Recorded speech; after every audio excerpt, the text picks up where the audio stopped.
அந்த பாட்டு உள்ளே வச்சிடலாம்பா. வந்துருச்சுல இந்த செடி இது வந்துருச்சு. இன்னொன்று உள்ளே இருக்குது, அதே எடுத்துகிட்டு வந்து வெளியே வச்சிடலாம். இதே மாதிரி ஒன்று உதிர்ந்துட்டு இருக்குல்ல. அனைவருக்கும் வணக்கம். வெல்கம் பேக் டு பிரியமுடன் அபி. இன்றைக்கி நாம் பார்க்க போகிறது வந்து ஒரு சண்டே விலாக். மோஸ்ட்லி வீக்கெண்ட் அப்படின்னாலே வந்து டைம் வந்து ஸ்பெண்ட் பண்ணுறது என்னமோ நர்சரி, அப்படி இல்லை அப்படின்னா இன்டோர் பிளான்ஸ் எல்லாத்தையும் வந்து அவுட்டோருக்கு ஷிஃப்ட் பண்ணுவோம், கொஞ்சம் சன்லைட் கிடைக்கட்டும் அப்படிங்கிறக்காக. அப்படி இல்லைன்னா இந்த கம்போஸ்ட் போடுற வேலை, இது எல்லாமே வந்து வீக்கெண்டுக்கு வந்து நாங்கள் பிளான் பண்ணி வச்சுருவோம். லாஸ்ட் வீக் வந்து டிமார்ட் ஷாப்பிங் போயிருந்தேன் அப்படின்னு சொன்னேன் இல்லையா. ஸோ அங்கே வந்து ஷாப்பிங் பண்ணிட்டு வந்தது தான் இந்த ஐட்டம்ஸ் எல்லாம். லேடிஸ் ஜீன்ஸ் எல்லாமே நல்ல ஆஃபரில் போட்டிருந்தாங்க. 599 rupees அப்படின்னு சொல்லிட்டு.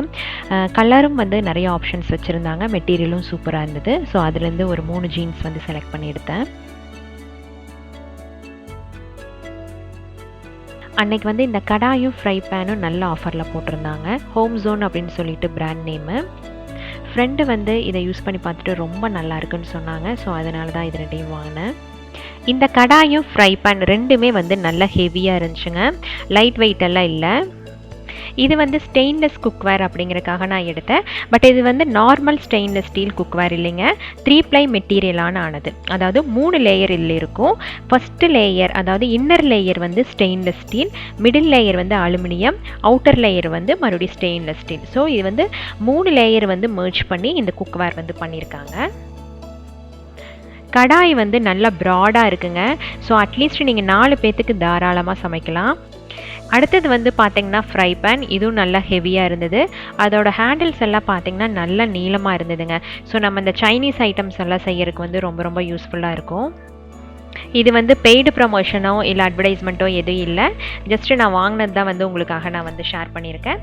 யூஸ் பண்ணி பார்த்துட்டு நான் உங்களுக்கு சொல்கிறேன். ஸோ இன்கேஸ் உங்களுக்கு டிமார்ட் பக்கம் இருந்துச்சு அப்படின்னா நீங்கள் வந்து இந்த ப்ராடக்ட்ஸை ட்ரை பண்ணி பார்க்கலாம் இல்லையா. பெரிய பிராண்ட்ஸில் இருக்க எல்லா ஃபீச்சர்ஸுமே இதில் இருக்குது. ஸோ இது வந்து 1200க்கு 2 பேன் வந்து நமக்கு கிடைக்குது. அதனால் இது வந்து ஒர்த் இன்வெஸ்ட்மெண்ட் தான்.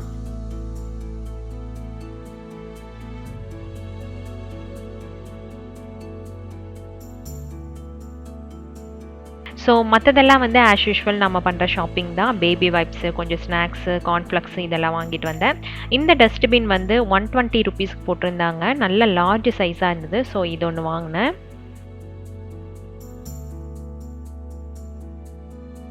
2 ஸ்டோரேஜ் பாக்ஸ் வந்து வாங்கினேன்.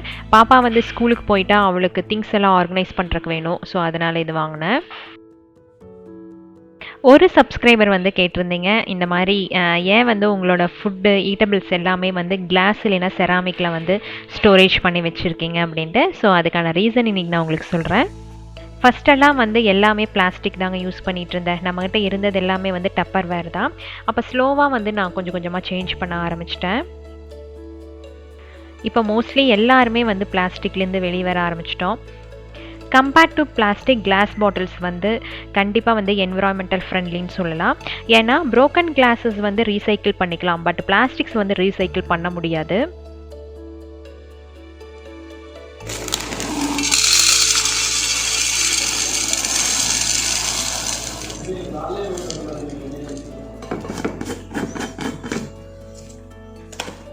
ஸ்நாக்ஸ் எல்லாமே கூட நம்ம ஒரு 1 வீக்கில் ஃபினிஷ் பண்ணிடுவாங்க. பட் நம்ம க்ராசரி ஐட்டம்ஸ், தால் இதெல்லாம் இருக்குது இல்லையா, அதெல்லாம் வந்து கண்டிப்பாக நம்ம ஒரு 1 மந்த்னாலும் ஸ்டோர் பண்ணி வைப்போம். ஸோ ரொம்ப நாள் வந்து அந்த பிளாஸ்டிக் கண்டெய்னரில் ஸ்டோர் பண்ணி வச்சோம் அப்படின்னா அதில் இருக்க கெமிக்கல்ஸ் வந்து லீக் ஆகி அந்த ஃபுட்டோட கலக்கிறதுக்கான வாய்ப்புகள் ஜாஸ்தியாக இருக்கும்.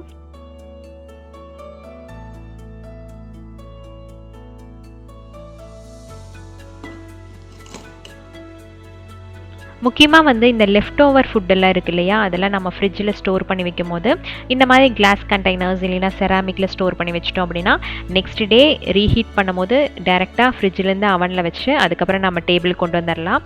ஸோ அந்த பெனிஃபிட்டும் அதில் இருக்குது. பிளாஸ்டிக் கண்டெய்னர்ஸ் வந்து நம்ம ரொம்ப நாளைக்கு யூஸ் பண்ண முடியாது.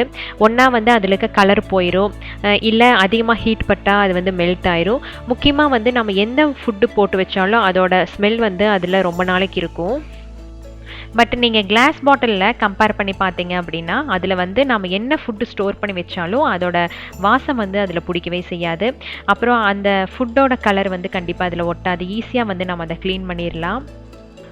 ஃபார் எக்ஸாம்பிள் ஊறுகாயே எடுத்துக்கோங்களேன். நம்ம வந்து பிளாஸ்டிக் கண்டெய்னரில் ஸ்டோர் பண்ணி வச்சோம் அப்படின்னா அதோட கலர் ஃப்ளேவர் வந்து என்ன தான் நீங்கள் வாஷ் பண்ணாலும் போகவே செய்யாது. பட் இதே வந்து நம்ம கிளாஸ் ஜாரில் யூஸ் பண்ணோம் அப்படின்னா, அதாவது ஸ்டோர் பண்ணி வச்சோம் அப்படின்னா ஈஸியாக வந்து அதோட ஃப்ளேவர்ஸு அதில் இருக்க கலர் எல்லாமே வந்து நம்ம ஈஸியாக அதுலேருந்து ரிமூவ் பண்ணிடலாம். கிளாஸ் கண்டெய்னர்ஸ் வந்து லுக் அண்ட் ஃபீல் எப்போவுமே நல்லா இருக்குங்க. அது இல்லாமல் நல்லா டிரான்ஸ்பரண்ட்டாக இருக்கங்காட்டி உள்ளே என்ன ஃபுட் இருக்குது அப்படின்னு நம்ம ஈஸியாக வந்து கண்டுபிடிச்சிடலாம். இதுலேயும் சில டிஸ்அட்வான்டேஜஸ் எல்லாம் இருக்குது. பார்த்து பொறுமையாக தான் நம்ம இதை ஹேண்டில் பண்ணணும். அது இல்லாமல் ஹை மெயின்டெனன்ஸ், அப்புறம் வந்து குழந்தைங்க இருக்கிற இடத்துல வந்து இது பாதுகாப்பாக தான் வச்சாகணும். இன்கேஸ் அது உடஞ்சிருச்சு அப்படின்னா கண்டிப்பாக அவங்கள ஹர்ட் பண்ணும். பட் சில டிஸ்அட்வான்டேஜ் காட்டிலும் பல அட்வான்டேஜஸ் இருக்கங்காட்டி தான் நான் வந்து glass jars ceramic jars use பண்ணுறேன். இது வந்து ஒரு சப்ஸ்கிரைபர் கேட்டாங்க அப்படிங்கிறக்காக என்னோட ரீசனை வந்து நான் சொன்னேன். பட் ஒவ்வொருத்தருக்கும் ஒவ்வொரு விருப்பம் இருக்கும். பட் என்னென்னா மோஸ்ட்லி பிளாஸ்டிக் அவாய்ட் பண்ணிக்கோங்க. அது வந்து ரொம்ப நல்லது. ஸ்டெயின்லெஸ் ஸ்டீல் யூஸ் பண்ணால் இதை விடவே ரொம்ப பெட்டராக இருக்கும். வீக்லி ஒன்ஸ் வந்து எப்படியும் நாம் வந்து புது புது ஸ்நாக்ஸ் தான் வாங்குவோம். பழைய ஸ்நாக்ஸை வந்து நல்லா ஃப்ரெஷ்ஷாக இருக்கும். பட் இருந்தாலும் நம்ம வந்து யூஸ் பண்ண மாட்டோம். ஸோ அதனால் அது கெட்டு போகிறக்கு முன்னாடியே நல்லா ஃப்ரெஷ்ஷாக இருக்கும் போதே அதை வந்து நான் பேக் பண்ணி செக்யூரிட்டி இல்லைன்னா நம்ம வீட்டு பக்கத்தில் வந்து பொம்மை செய்கிறவங்க இருக்காங்க. அவங்களுக்கு வந்து 4 குழந்தைங்க. ஸோ அவங்களுக்கு வந்து வீக்லி ஒன்ஸ் நாங்கள் கொடுத்துட்டோம் அப்படின்னா குழந்தைங்க நல்லா சந்தோஷமாக சாப்பிடுவாங்க.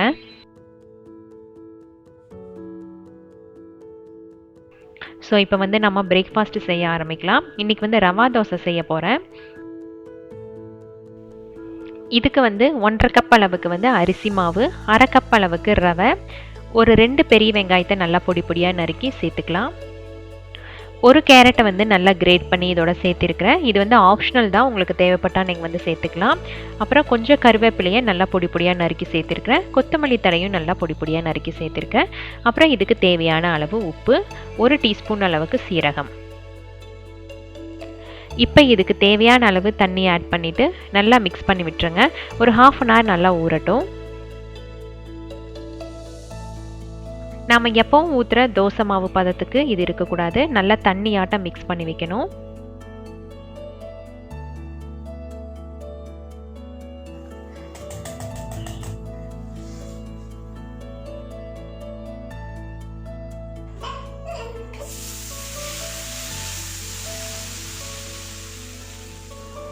நல்லா ஹை ஃப்ளேமில் வச்சு தோசையை ஊற்றி எடுத்தோம் அப்படின்னா சூப்பராக நம்மளோட ரவா தோசை நல்லா மொறு மொறுன்னு ரெடி ஆயிரும்.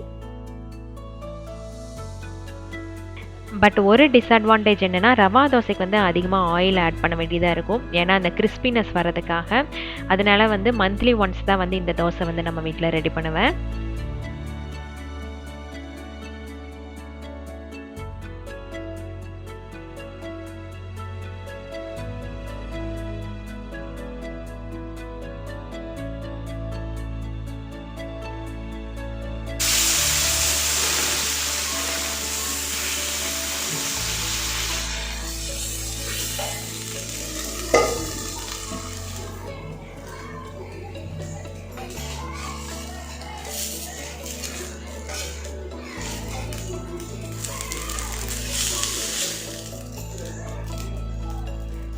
இன்றைக்கி நம்ம வீட்டில் பிரேக்ஃபாஸ்ட் வந்து ரவா தோசை, நிலக்கடலை சட்னி, அப்புறம் வந்து கொஞ்சம் தேங்காய் சட்னி.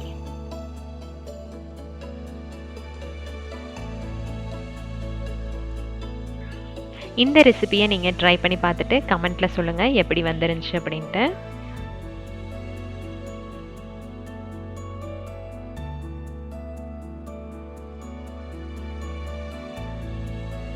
இன்றைக்கி சண்டேங்காட்டி நான்வெஜ் தான். ஸோ அதனால் வந்து ஈரல் ஃப்ரை பண்ணலாம் அப்படின்ட்டுருக்கேன். இந்த ரெசிபி வந்து ஆல்ரெடி நம்மளோட சேனலில் போஸ்ட் பண்ணியிருக்கிறேன். நான் வந்து ஐகார்டு இல்லைன்னா டிஸ்கிரிப்ஷன் பாக்ஸில் வந்து லிங்க் கொடுக்குறேன், செக் பண்ணி பார்த்துக்கோங்க.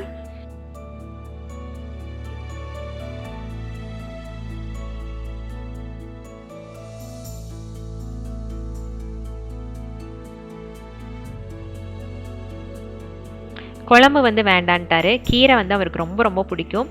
அதுவும் வந்து சாட்டர்டே சண்டே வீட்டில் இருக்கும் போது வந்து திருப்தியாக சாப்பிடுவார். ஸோ அதனால் இன்றைக்கி வந்து கீரை கடைஞ்சு கொடுனாரு. ஸோ கீரை கடைஞ்சு ஈரல் ஃப்ரை பண்ண போகிறேன்.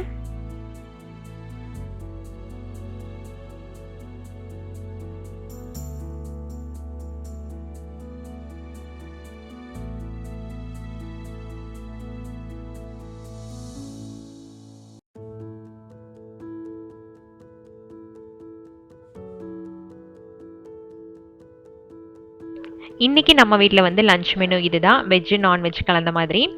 சுட சுட சாப்பாடு, கீரை கடைஞ்சிருக்கேன், ஈரல் ஃப்ரை, நெத்திலி மீன் குழம்பு வந்து ஃப்ரெண்டு கொடுத்தாங்க, ஸோ அதுவும் கொஞ்சம் இருக்குது, தயிர், அப்புறம் கொஞ்சம் மாம்பழம். இன்றைக்கி சண்டே வந்து இப்படி தாங்க போச்சு. ஸோ இந்த vlog வந்து உங்களுக்கு பிடிச்சிருந்துச்சி அப்படின்னா நம்மளோட சேனலுக்கு சப்ஸ்கிரைப் பண்ணிக்கோங்க, லைக் பண்ணுங்கள், ஷேர் பண்ணுங்கள், கமெண்ட் பண்ணுங்கள். இந்த மாதிரி இன்ட்ரெஸ்டிங்கான இன்ஃபர்மேட்டிவான vlogோட உங்களை நான் சந்திக்கிறேன். Until then, bye from Priyamudan. Thanks for watching.